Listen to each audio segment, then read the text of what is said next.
দেশের ৬টি জেলার উপর দিয়ে মৃদু শৈত্যপ্রবাহ বইছে এবং এই শৈত্যপ্রবাহ আরো 2 থেকে 3 দিন পর্যন্ত অব্যাহত থাকতে পারে বলে জানিয়েছে আবহাওয়া অধিদপ্তর।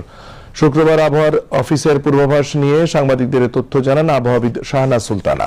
বিশেষ করে উত্তরাঞ্চল ও নদী অববাহিকায় কোথাও কোথাও ঘন কুয়াশা দেখা দিতে পারে, সেই সাথে রাতের তাপমাত্রা আরো কমতে পারে, ফলে শীতের প্রকোপ বাড়ার আশঙ্কা রয়েছে বলে আবহাওয়ার পূর্বাভাস দিয়েছে আবহাওয়া অধিদপ্তর।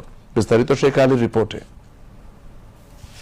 পৌষের সকালে সূর্য লুকিয়ে আছে ঘন কুয়াশার আড়ালে, সেই সাথে উত্তর ও উত্তর পশ্চিম দিক থেকে বইছে কনকনে ঠান্ডা বাতাস। ফলে রাজধানী সহ এর আশপাশ এলাকায় তাপমাত্রা কমতে শুরু করেছে। হিমেল বাতাস আর কুয়াশায় বিপর্যস্ত স্বাভাবিক জনজীবন। 2-3 দিন যাবৎ প্রচুর ঠান্ডা, ঘর থেকে বের হওয়ার উপক্রম না। আমাদের ডিউটি এটা করতেই হবে, শীত হোক গরম হোক। খুবই শীত পড়তেছে, গাড়ি চালাইতে খুবই সমস্যা, খুব ঠান্ডা লাগে। শুক্রবার সকালে রাজধানীর বিভিন্ন এলাকা ঘুরে দেখা গেছে শীতের তীব্রতা বাড়তে থাকায় বিপাকে পড়েছেন খেটে খাওয়া মানুষ।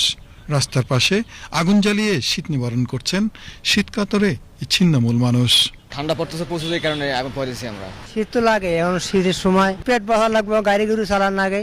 আবহাওয়া অফিস বলছে দেশের দক্ষিণ পশ্চিমের জেলাগুলোর উপর দিয়ে বইছে মৃদু শৈত্যপ্রবাহ। সেই সাথে দেশের বিভিন্ন এলাকায় মাঝারি থেকে ঘন কুয়াশা সৃষ্টি হতে পারে।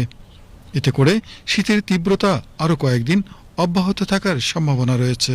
কুয়াশার কথা আমাদের যেটা বলা হয়েছে, মধ্যরাত থেকে সকাল পর্যন্ত সারা দেশে কোথাও কোথাও মাঝারি থেকে ঘন কুয়াশা পড়তে পারে এবং তা কোথাও কোথাও দুপুর পর্যন্ত অব্যাহত থাকতে পারে এবং এটা মৃদু শৈত্যপ্রবাহ চলতেছে বর্তমানে যশোর, চুয়াডাঙ্গা, পাবনা, ঈশ্বরদী, এরপর আছে গোপালগঞ্জে আছে, তারপরে আছে রাজশাহীতে আছে, তারপরে বাঘাবাড়ি অর্থাৎ সিরাজগঞ্জে আছে। কুয়াশা আর 2-1 দিন থাকার সম্ভাবনা আছে।